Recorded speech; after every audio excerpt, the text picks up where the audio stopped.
when we think about investing, it's the same thing. It's not a question of my wealth coming at the price of your health, because if you're not doing well, either financially or in terms of your health, then ultimately I'm connected to you and that affects me as well.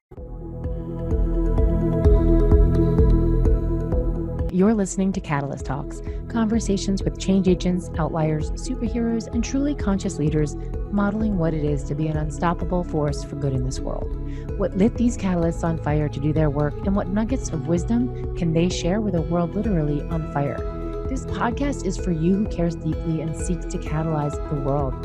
I'm your host, Stephanie Trager. I'm a consciousness catalyst and soul coach to superstar change agents in business, leadership, and life. In this podcast, I wear an eclectic mix of hats, including earthkeeper, healer, mindset coach, lawyer, business, sustainability, and impact strategist. My intention is holding space for higher purpose, peak wellness, and soul mastery so we can live in harmony with ourselves, each other, and nature. The whole idea of Catalyst Talks in these conversations is to awaken consciousness, unlock higher purpose, and learn what it really takes to catalyze change in that scale.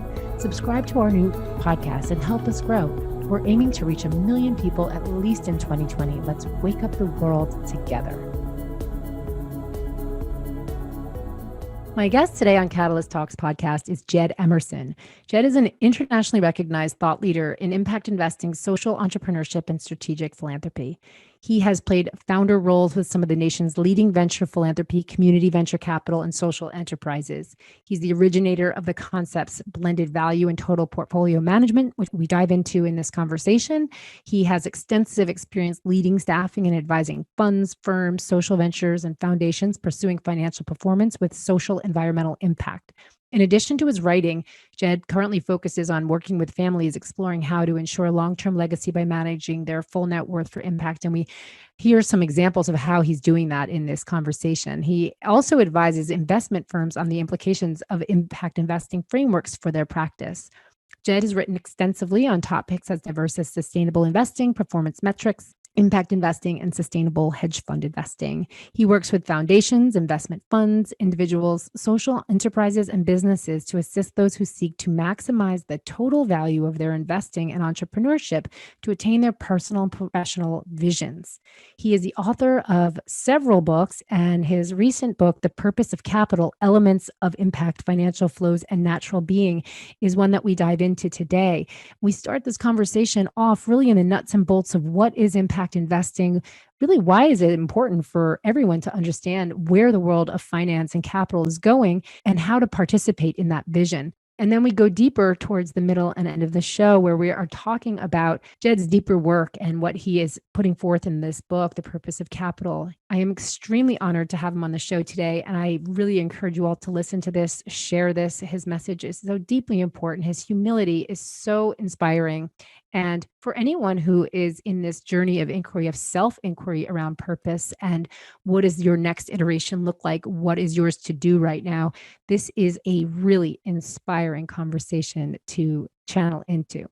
Jed Emerson, you are an internationally recognized thought leader in impact investing, social entrepreneurship, and strategic philanthropy. And you've played founder roles with some of the nation's leading venture philanthropy, community venture capital, and social enterprises. And I want to thank you so much for being here with me, because I know you're in high demand as the world is expanding to receive your message, your leadership, and the true benefits and obvious necessity of impact investing. So in our conversation, I want to hear you define impact investing. This audience might be newer to the term, and there might be great opportunity here. So I want to also get to know the person behind your deep thinking.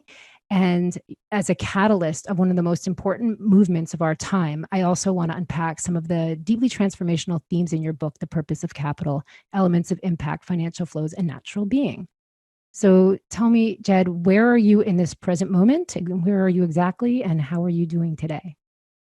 I'm coming to you from Manhattan in New York City, the traditional tribal land of the Lenape people, and am pleased to have been a part of starting in this community. I was born in not too far from here, actually, and then moved to Colorado, moved to Oregon, moved to other places. And so my wife and I came back about 2 years ago, and then we're here for the lockdown earlier this spring, and have been here for the most part off and on through that. Well, it's interesting. I really want to get to this after this question about this. When you just mentioned the lockdown, I wasn't going to go there, but I was thinking about how if this pandemic and the crazy fires you mentioned earlier were actually almost touching your land or your place in Colorado, like had this all been unfolding, how would that have shown up in your book? But I want to start with the first question about your book. You speak and you write about how everything is linked to worldviews. And that's something that I really resonate with, and why I was like, I really want to be in conversation with you, because that's something I think deeply on as well. And I'd love to hear why worldviews, why you find that as the crux of so much of the work that you do. Well, I think that it plays out in a number of ways. One is that as we age and we look back on our lives, I think many of us can identify almost, different people that we have been at different stages in our lives. And you begin to realize that the person that you were in your 20s is very different from the person you are in your 60s. And yet there are some deep truths that carry through each stage, truths more with a capital T. And then there are small truths that you embrace at different stages that actually can shift over time. As I was working on the book and I was thinking about humanity's kind of journey and experience and the diversity of perspectives and cultures and worldviews that have been dominant and not so dominant at different points in our own kind of global history, you realize that anything that you think is true really may or may not be. And it forces you, I think, to, and I don't want to be too flip, but it forces you to a posture of humility with regard to not only who you are and what you're trying to do, but the larger kind of process of our collective kind of being and becoming as parts of our process of being present in the world. So impact investing, would you say that impact investing is a worldview? Also, tell us what it is, and is it a worldview? So impact investing is an approach to capital and wealth management that's evolved specifically in the last, let's say 20 years, that attempts to deploy capital in the pursuit of different levels of financial return together with different types of social and environmental impact. And it is something where you're intentionally trying to manage for multiple bottom lines through the deployment of your capital.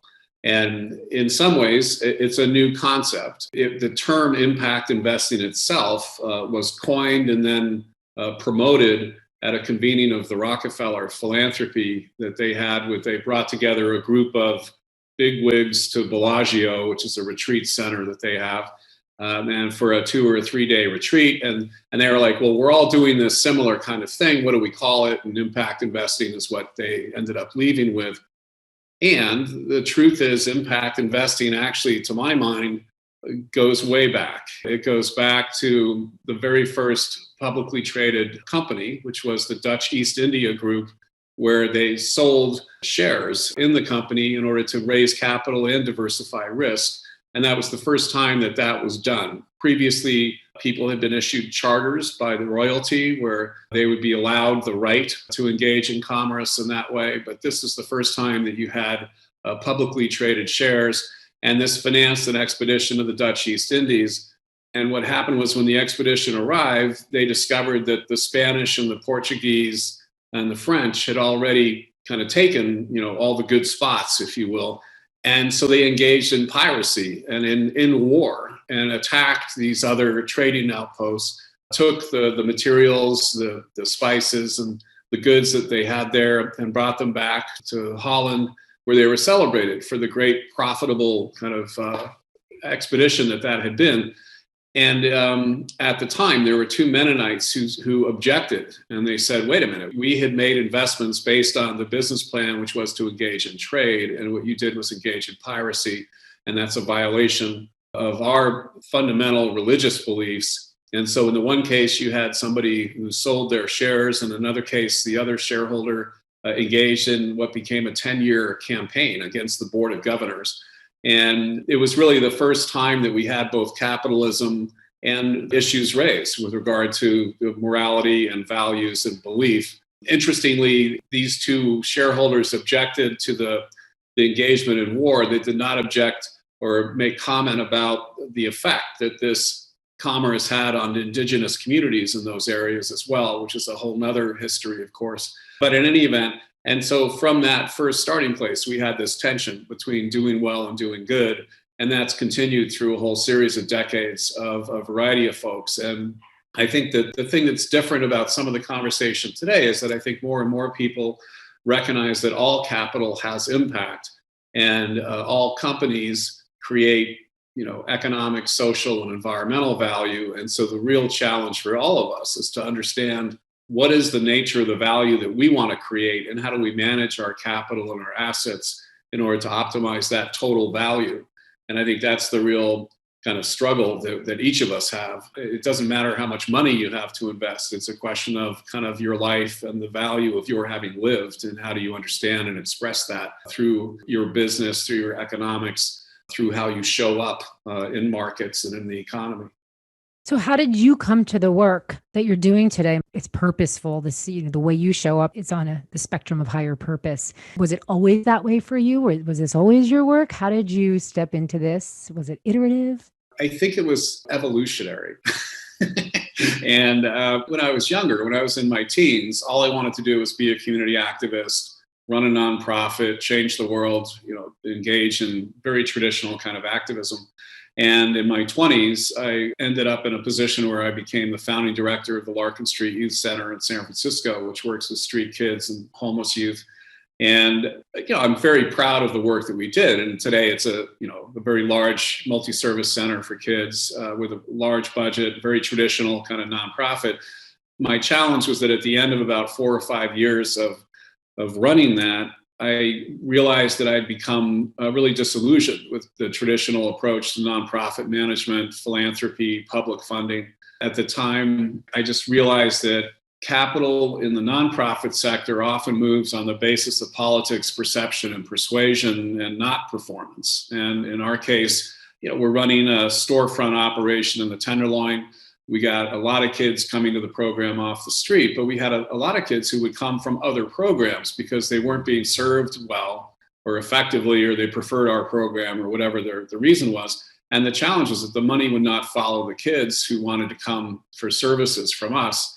And so you ended up having to do a lot of extra fundraising and watching other programs that, in my opinion, were not offering quality programs or services to kids, but got funded nevertheless because they were better connected politically. They had connections in Sacramento. They were better at grant writing than I was at that time in my life. And so I just became kind of disillusioned by the whole process. And I decided I needed to just find something else, that I wasn't quite clear what that was. And so I literally did a lateral ejection off of my career path when I was about 29.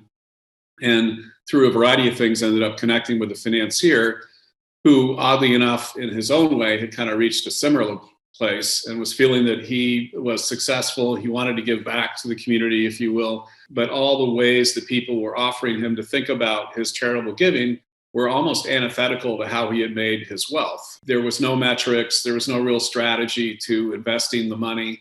At that time, people didn't really think about capacity building. It was just kind of like, this group got 50 grand because they fit one category. This group got 500 grand because they fit another category, but it wasn't really tied to investing in building the capacity of groups to execute their strategy. And so his challenge to me was, could I work with him around creating an investor approach to philanthropic capital? And what would that look like? And so that was kind of, for me, the transition that I made in '89. And from there, did you know at that point, I mean, the vocabulary might not even have been there, right? So you've kind of been creating the vocabulary. No, it's very, and again, it's just odd because at the time, I spent about 5 months doing research on this idea of, how do you take kind of market and business principles and practices and apply it to community change? And I could find some things from the 60s, the late 60s and the early 70s, where people had done community economic development. And this was the closest I came. But a lot of those programs had really moved away from business development and toward affordable housing with the introduction of the affordable housing tax credit. And so that became like a financial incentive. And we were really focused more on the whole idea of, could you take entrepreneurial approaches to, in our case, homelessness was the area that we were interested in focusing on. And on the one hand, the mainstream perspective was that you couldn't. I remember a conversation with one executive from one of the leading American foundations who said, if there's one thing we know about nonprofits, it's that they can't operate business enterprises. So if you have new money coming into this space, you should put it into job training, because they know how to do job training. Our problem was that homeless folks couldn't even get in the door for the job training programs because they were viewed as having too many barriers to employment. And so what I found was there were a group of San Francisco Bay Area social workers who, when confronted with that, said, look, we can't get them hired by the mainstream for-profit companies because they've already been fired by all those. We can't get them into the job training programs because they're viewed as having too many barriers. And so we're going to start X, like a screen printing, bakery, landscaping, these different small scale enterprises. And we will provide kind of supported employment to our folks as they stabilize. And so those were the people that really made up, the portfolio that we created. And it was out of that approach to investing in their capacity to run these ventures for, a double bottom line of social impact and a level of financial performance. We weren't even really that concerned about whether the money flowed back to us, as long as the money was managed in a way that created more sustainability for their enterprise. That was really the focus of our work. And so we became one of the first groups to engage in what came to be called venture philanthropy.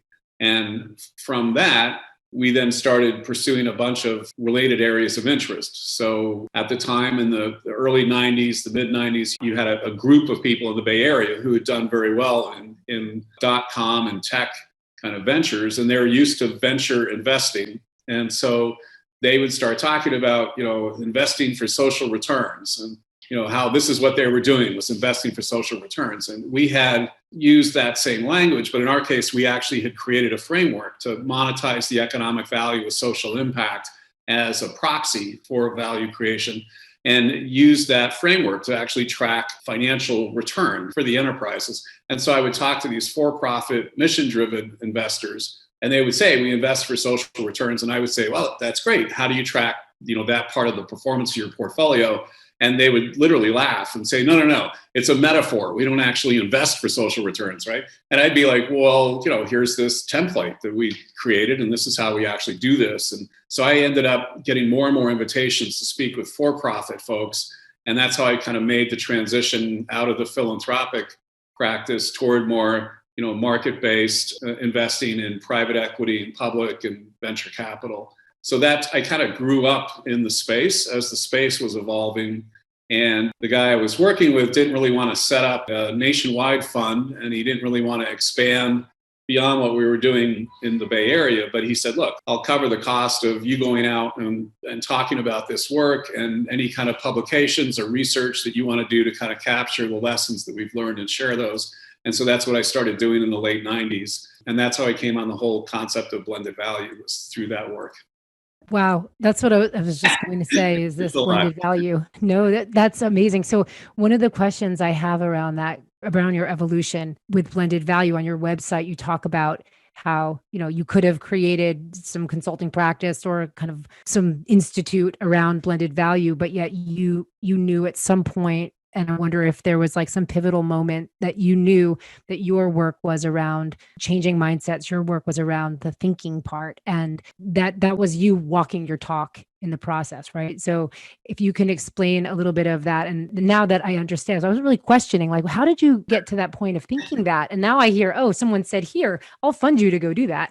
Right. Well, and that was at the start. And then what happened, though, was in the late 90s, as we started publishing this work, and as this is Red F is the organization, as we started getting more of a national and global kind of brand, I guess you'd say, I realized that I was in conversation with all these different people, each of whom thought they were very unique. So I was talking with for-profit, mission-driven investors. I was talking with venture philanthropists. I was talking with nonprofit social entrepreneurs. And I was talking with for-profit entrepreneurs.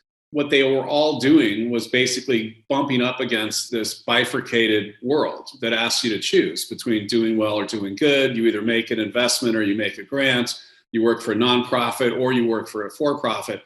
And as I kind of stepped back and started thinking about this, I realized that actually over time, I'd become completely agnostic in terms of the organizational structure. So I didn't really care if it was a nonprofit or for-profit or cooperative. And I'd become agnostic in terms of the investment vehicle. So I didn't really think in terms of, or I'd stopped thinking in terms of a grant versus an investment. It was all just capital, and it had different risk, return, and impact kind of profiles depending on the strategy and the instrument or the fund. And what I realized was that what was wrong is that we were all operating in this bifurcated frame, whereas what we really should be doing is thinking about what is the fundamental nature of the value that you want to create in the world, and then what are the various kind of structures and tools that you could deploy in pursuit of that value creation vision. And once I kind of went there, it was almost like there was no going back in a sense, because I couldn't talk to people in the either or kind of frame anymore, because I just moved to this other place that I think other people had moved to as well. But that's part of why I started, the writing and doing the public speaking in a way to try to provoke people around what was really, to my mind, what was really happening. What happened for me was that I had then a series of kind of accidental academic appointments in around 2000. And so I had a faculty appointment at Stanford, at Harvard, at Oxford, and had basically created this body of research or work. And at the end of about 3 or 4 years of that, the foundations that had been funding me to do that said you should create an institute called the Blended Value Institute to promote these ideas and stuff. And I said, well, or will you endow the institute so that, I'm not just on this fundraising, wheel. And they were like, no, we'll give you the seed funding for 3 years. And then, you can go raise money from other people, right? And I was like, I've already been on that route, right? And that's just complete bullshit to be in this funding posture, because then you end up kind of confusing your agenda with the agenda of the field, if you will. And you end up having an institution that you basically have to defend against other think tanks or whatever it was going to end up being. And then I just realized that instead of creating one more organization to tell people that we have to think differently about organizations, that what I would rather do would be to just find people who I felt were advancing various parts of what to my mind was a blended value proposition, and see if I couldn't just slot in either behind or, in support of the work that they were doing. And so that started about a 10-year period where I just became this kind of professional fellow, if you will, and had these different fellowship appointments that allowed me to do just that. And so I was the first outside hire that Generation Investment Management made as they were creating their team. This is the global long-only public equity firm that David Blood, formerly of Goldman Sachs, and Al Gore, formerly of the United States, now a citizen of the world, had launched around that same time. And while I was doing that, I was working with a nonprofit foundation that was looking at how do you scale evidence-based nonprofit organizations and structure capital on those terms. And at the same time, I was also working with a high net worth individual out of Montana who had bought a ranch that basically was a connecting migration corridor between Yellowstone and the Bitterroot. And so wanted to manage the ranch with respect for the animals that would be moving through the property, but also with a respect for economics. And so we put together a business plan that had an eco-lodge, cattle ranching, and focused real estate development. And so we're able to put 95% of the property under a conservation easement, which increased the value of some inholdings that we were then able to sell to high net worth folks. And it was a very interesting kind of integrated business strategy that he was executing. Now, none of those on their own was quite what I wanted to do, but they were all what I wanted to do. And so it gave me just a real chance to look at these various strategies, be a part of those teams, be a strategic advisor to them. As that kind of finished up around the time of the financial crisis, I ended up, again, just kind of accidentally connecting with some family offices and realized that the family office arena was really where you could leverage capital in a unique way, because families have a level of flexibility, and they could think about philanthropic, near market, and market rate capital strategies on a much more of a holistic basis. And so I was lucky enough to be able to find, just through networking and connections with folks, not because I intended to do so, but I ended up working then with 5 or 6 families who were interested in what I had at that point started calling total portfolio management, and managing all of your assets with respect for impact and blended value. And so that's kind of what took me up to the Purpose of Capital period. And around what year was that? That would have been, I'll say, 4 years ago. Okay. And so I had all these disparate kind of experiences. I mean, I haven't had a straight job in like 20, 25 years. Because, so when we came to the pandemic and people having to work from home, I was kind of like, well, it didn't really affect me that much because I already worked from home. But what was interesting was that it also then placed me in the middle of a lot of these conversations, both in the US and internationally. And so I was really fortunate to be a part of this community as we were all kind of advancing a variety of different responses to this challenge of how do you overcome the bifurcation? How do you overcome this idea that we're separate parts in terms of the value we're trying to create in the world? Ooh, perfect segue into my question about, as I've read your book, I have your book right here, and diving into your thinking, you have this ability to hold the nonlinear and the linear. So in the book, you're taking in a lot of the ancient wisdom, a lot of history, a lot of different trajectories of thought and feeling, and doing this deep personal reflection. And then you continue to anchor us in finance, in capital, in the facts of what we're looking at. So you have this mastery of holding the nonlinear and the linear. Where did that come from? Was this just evolution too? Did you go off and live with an indigenous community in the Amazon? What was your wake up moment that you actually were able to see the difference? So I guess there's 2 ways to think of it. One goes back to the first part of the conversation, where there are, I think, some fundamental truths that we can find if we open ourselves up to that inquiry, that part of the process. And for a lot of us, I think the truth with the big T is made up of a lot of little t truths that we discover as we move along. And so in my case, I had been a part of this whole movement around capital and investing and the role of business and all of these things that, as you said, we take kind of for granted today in terms of the language and the framing and all that. And on the one hand, I felt like I should feel really successful. Gosh, look at what we've all created here. This is phenomenal. And if you think about it, if you take socially responsible investing, direct impact investing, integrated ESG, which is environmental, social, governance investing, these are all, to my mind, related parts of a practice. Internationally, you're looking at $30 to $40 trillion today that's being managed with consideration of some aspect of those factors. And the idea, 25, 30 years ago that we would be able to say that, to me, is just bizarre. It's just incredible that this has actually happened. And so on the one hand, I feel like we should all just kind of celebrate and leave the field because we won, right? And people still debate whatever, they debate definitions and terms and metrics and all this other stuff. But at the end of the day, this has really happened. And I think that part of why it's happened is that there is an inherent truth to this idea of connectivity and connection and whole as opposed to parts. And that for me, what happened was when I kind of woke up about 4 years ago, and on the one hand was feeling like, wow, this is really great. On the other hand, I was looking at the conversations that the field was having and what was the focus of people's thinking. And what I realized was that everything had devolved really to tactics. How do I create a new fund? How do I measure performance of extra financial value within my portfolio? How do I engage in due diligence?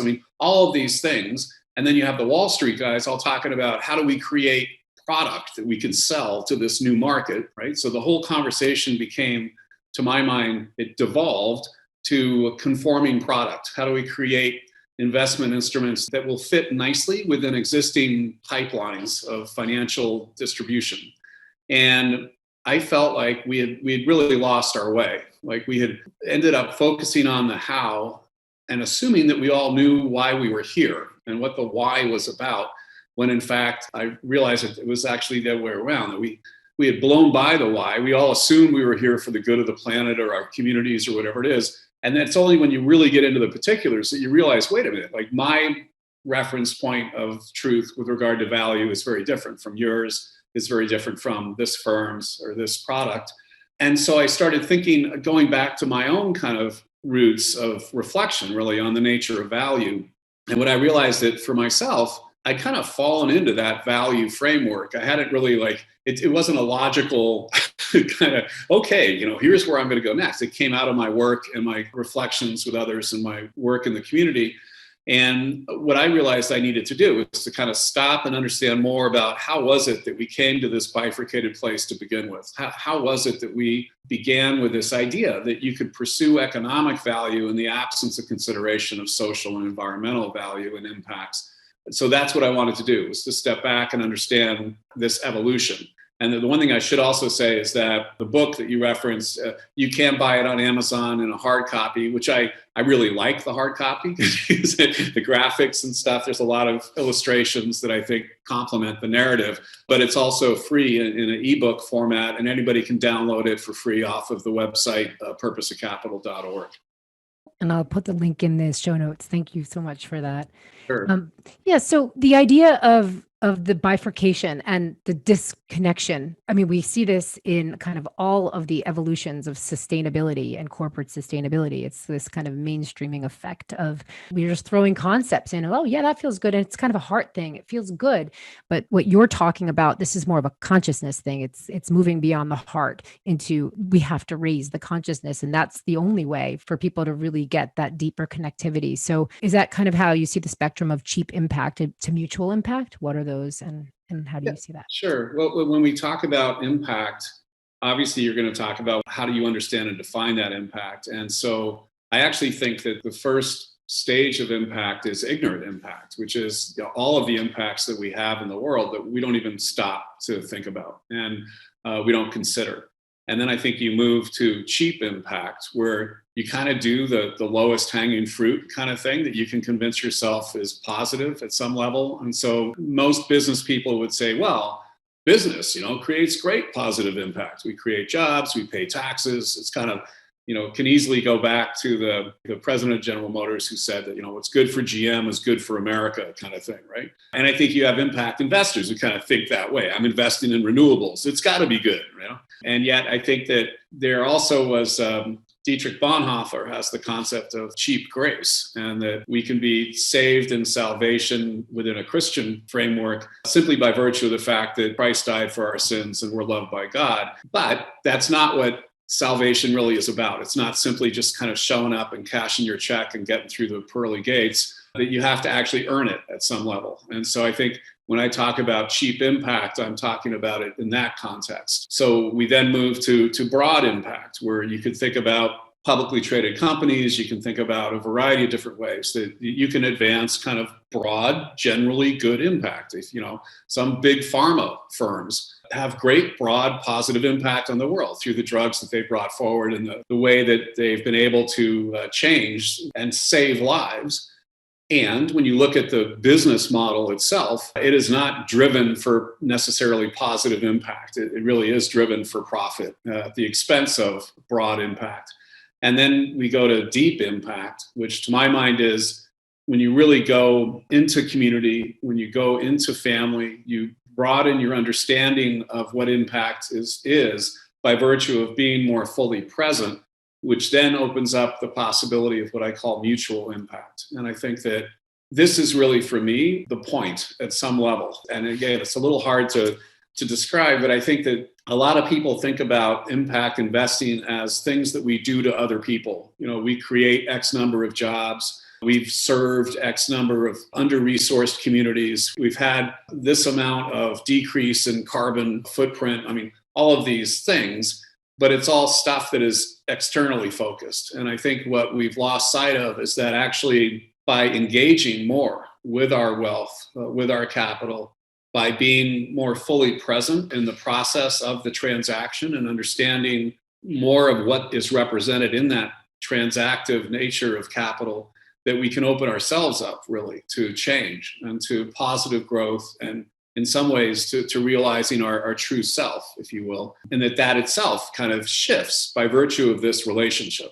And I think, in a Buddhist tradition, you talk about the illusion of separation. You talk about the reality is that we're all one, we're all connected, and this is how we should kind of be in the world. This is why kind of right livelihood and other practices within the Buddhist tradition are so important to reflect on. And when we think about investing, it's the same thing. It's not a question of my wealth coming at the price of your health, because if you're not doing well, either financially or in terms of your health, then ultimately I'm connected to you and that affects me as well. It's the idea that in some Buddhist traditions, you cannot achieve nirvana until your neighbor has achieved nirvana. You cannot be saved until the community is saved. And it really asks us to sit more deeply with this process of connection and of being and becoming, as opposed to thinking that we're there, that we have the answer, that we have the solution. I think it opens us up to just a very different way of not only managing capital, but really managing our process of living and the value that we're trying to create, because we recognize that part of what's wrong with, again, impact investing in this context, but I think larger, our economic frame within a Western kind of financial capitalist worldview, what's wrong with it is that we think that my job is to convince you to come and invest in this answer that I have, as opposed to our working in a collaborative way to create a new answer that neither one of us might have understood from our individual position, but that we could co-create together, kind of looking forward. And I've had several people say that they didn't think that I could write this book until I hit this point in my life. And I think it's true. This is the 8th book that I've been involved in writing. It's the first one that I've written completely on my own. The other books were all about how to think about and execute strategies of social entrepreneurship and impact investing. It's really from that experience that you're forced to pause and step back. And I think the only way you can really do that is to have some amount of life experience that challenges you to really confront your own shortcomings and the things that haven't worked or that could have worked that didn't, and blah, blah, blah. You just take a very different mindset to this if you're lucky. Some people don't, and they just continue to drive one answer the better part of their lives. I think there is a larger quest that humanity really has. And so this is why when you read The Purpose of Capital, it's an exploration of, it started out as I just wanted to understand financial and economic history. And then I realized that, well, I can't really understand that if I don't view that within the context of social and political and human history. And that got me into religious history and wisdom literature and those kind of things, which took me into the sciences and physics, which oddly enough brings you back to religion. And so it became this very, very weird, I mean, it got to the point, and it was a great process. I took like 2 years of just reading and reflection. I stopped giving talks. I stopped going to conferences. I just kind of went inside for that period. But it got to the point where my wife said, look, you've got to just stop. You can't just read forever and not kind of, pull this together in some way. And so that then became the book. Wow. How's that? That's awesome. Yeah. So I'm marinating in it with you. When you're writing, you're marinating in it. I'm wondering if there's any part of the book, people ask you questions, you speak all the time, you present. Is there any part of the book that has gone sort of unrecognized that for you was like, surprised that nobody's asked about that? Or that's an important piece that hasn't really been brought to the light yet? Well, see, it's a little tricky because some people, like yourself, actually read the entire book. A lot of people find that what they do is they go in and they read one chapter, and we're not used to sitting with these ideas anymore. Like, we're used to pretty concise answers. We're used to TikTok, which gives you whatever it is, like 20 seconds of video.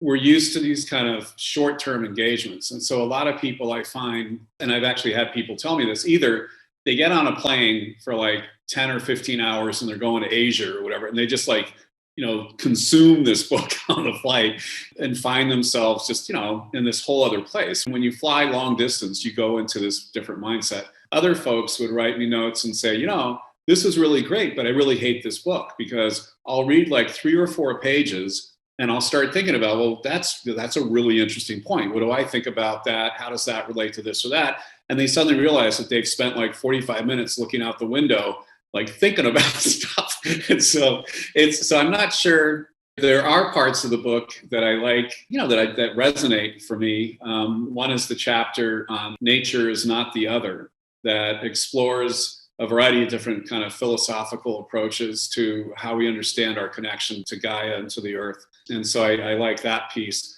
I like the closing section because all the way through the book, I try not to give people an answer to the question of what is the purpose of capital, because I really sincerely believe that we each have to really grapple with that and for ourselves come to a sense of response. I wouldn't say answer, but a sense of, okay, at this point in my life, this is how I understand these things. But toward the end, I talk about capital as freedom, and I talk about the place of the role of capital as a tool of liberation and as an energy, a fuel for freedom for us each individually and as communities to be able to engage in creating a different world for ourselves.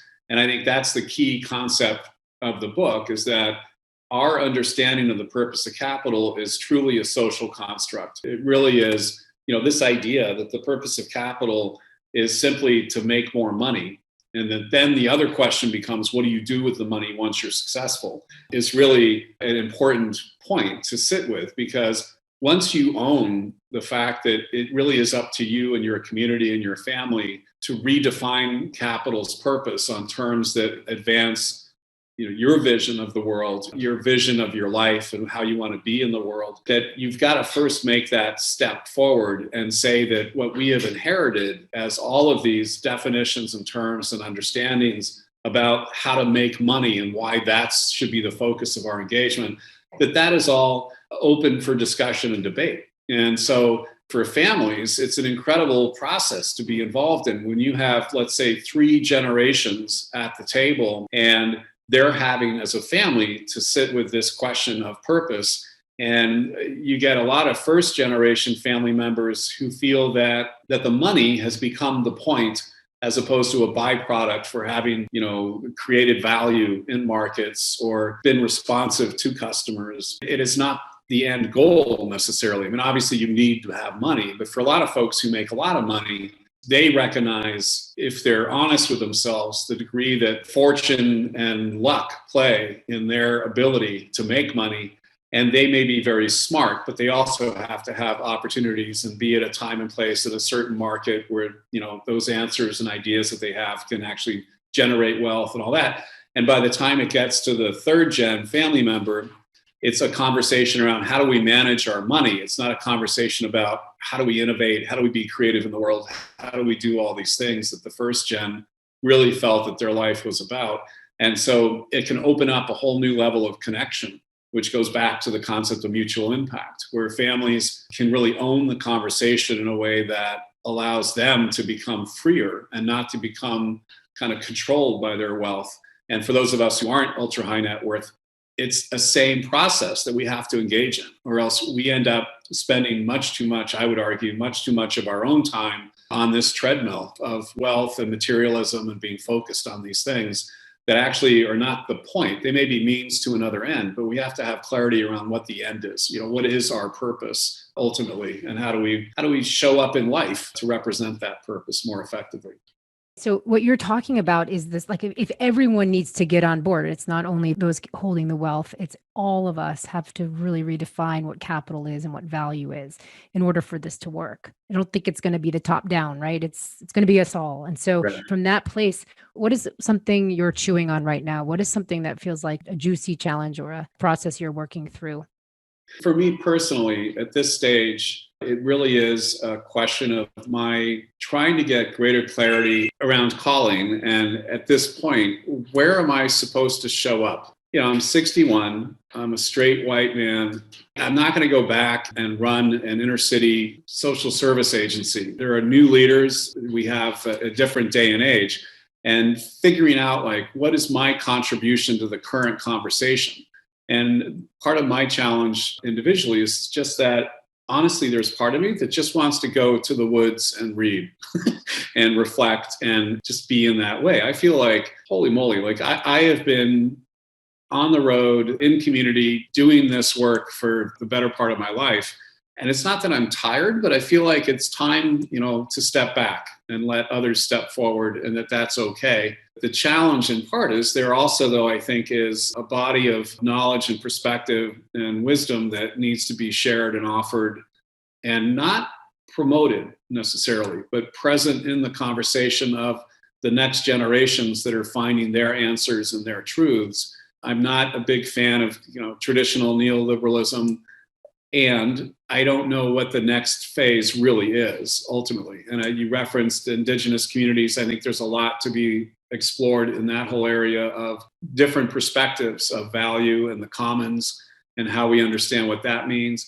I have been collaborating with the Center on Economic Democracy on a new paper that's called Movement Portfolio Theory, that looks at how do you integrate consideration of social and economic justice movements into the deployment of capital and our understanding of how to invest. So I think there's a host of new talent, really, that's taking a lot of the ideas that my generation has been promoting, grappling, living with, and reinventing them on terms that make sense for our current time of, Black Lives Matter, of climate crisis, of pandemics. So I'm just sitting with this opportunity and trying to keep myself open to what the next possibilities are. So that's a challenge because, I've always thought I had a good vision of who I am and what I'm doing and what I want to do next. And it's really odd because this is one of the first times that I've genuinely had to stop and realize that I just don't know. I'm not sure really where I'm supposed to plug in. And it could be going to the woods. I mean, Jack Miles, who's a religious historian, was interviewing a friend of his who's a Buddhist hermit. And he said to the guy, how do you change the world? You live in the woods by yourself, right? And he said, I changed the world by splitting wood.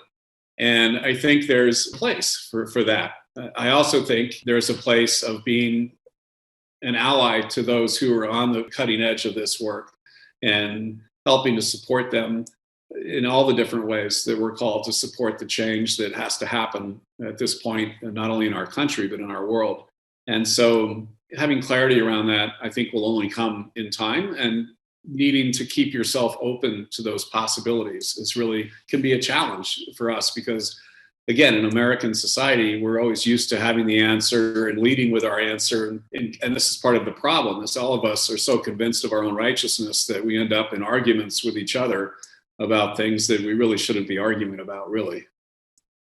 I agree with that. Being in the woods, chopping wood is how we sometimes change the world, because just being, so much of what you've talked about so far is also saying that we have to learn how to be in a different way. And you who are on the front lines also have to have that opportunity to actually embody it and be it. I had a guest, Dr. Vandana Shiva, on a few episodes ago, and I had asked her something about impact investing, and she is, an activist for a seed piracy and regenerative agriculture in India. And her answer was, all impact investors should just go live on the land and grow food.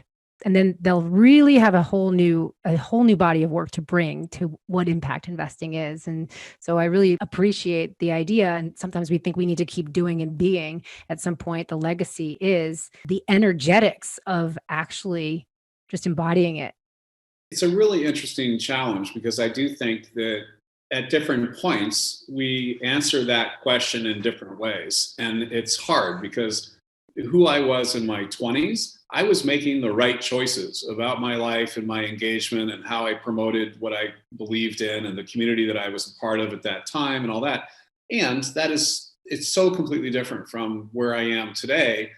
But that doesn't mean I was wrong before. It just means this is a different way of approaching it. And I think it goes back to your other question or your other comment around just becoming more conscious. And I think that we are called to act, but you have to be intentional in those actions. You have to be thoughtful in those actions. There's another Taoist saying that I like very much that says, don't just do something, sit there. And I like that idea because, we need to be more present in our actions as opposed to acting and then trying to figure out what we did kind of after the fact, especially in this day and age. Interesting. I look forward to maybe having you back on this show or hearing what your next evolution is after this part becomes clear, because it'd be really interesting to know if you did have that kind of, I was about to call it a sabbatical, which is so linear and Western thinking, right? If you had that other opportunity to be and coexist and all that other stuff. But what it would look like, how you would actually see your own body of work differently, possibly, or what that next evolution might bring. Sure. Well, it's part of the adventure that I think we're all on. And so it's part of the, I don't know, just the joy of being in this process. And quite frankly, having the privilege of being in that process. I think for some of us, we're in a place where that's where we are today. For others of us, there are very real issues of food and housing and safety and security that really have to be addressed. And it's imperative, I think, that those of us who don't have those immediate issues are in support of those who do and are grappling with those issues. And that's part of my challenge is I'm trying to figure out what are the opportunities that I might have to be that in an authentic, kind of meaningful way. And I think that in some odd way, the pandemic gives some of us a chance to pause and step back, get off the road, and go deeper in community, in our own neighborhoods, in our own cities, and be a part of really building the change that has to happen for people, for the earth, as we go about kind of finding our own way forward. Thank you. Jed, thank you so much for all the work you do. Is there one last nugget of inspiration that, maybe someone's just lost in their own woods or in their own journey that you might want to share? I thought that last part was pretty good. Yeah, I know. I always ask this question after a really big nugget was dropped. I guess the thing I'm struck by is the number of times, just in my own life, much less when I was working with kids in crisis or families that are imploding, or the number of times when you really can get into your own head so much and you really think, wow, this is a really bad place. This is what it is. This is what my life has become. And in my case, that's never been the case. That in fact, you have to have breakdown in order to break through, and that it can be very hard to stay long enough in the breakdown period to get to a place where you can actually break through. And I think that's true for individuals in terms of personal kind of growth and development. It's certainly true in terms of folks who are living personal lives of crisis. And I think for us as a society, we've got to not rush through this present moment. We've got to really hear each other. We have to hear humanity. This is one of the reasons I love reading history, is because I feel like, Arnold Toynbee, who's a historian, said that every generation thinks of itself as the pinnacle of human development. And in some sense, they're right, like you are. And in another sense, every generation has thought the same thing. And so for us not to be listening to our elders, for us not to be reading history, philosophy, wisdom literature, and really bringing all the resources of humanity into our personal challenge today, it just makes no sense to me. And so this is why I think it's really important, and why in the book I ended up really taking excerpts from a lot of different authors and philosophers and spiritualists and historians, because I really feel like it's more a question of connecting ourselves with that narrative than it is simply about us and our narrative. And so the challenge that I think we each have is really letting ourselves go enough to become what it is we're called to be in this next iteration. Thank you so much, Jed. Thank you for being here. It's really my pleasure, and I wish you all the best. Thank you.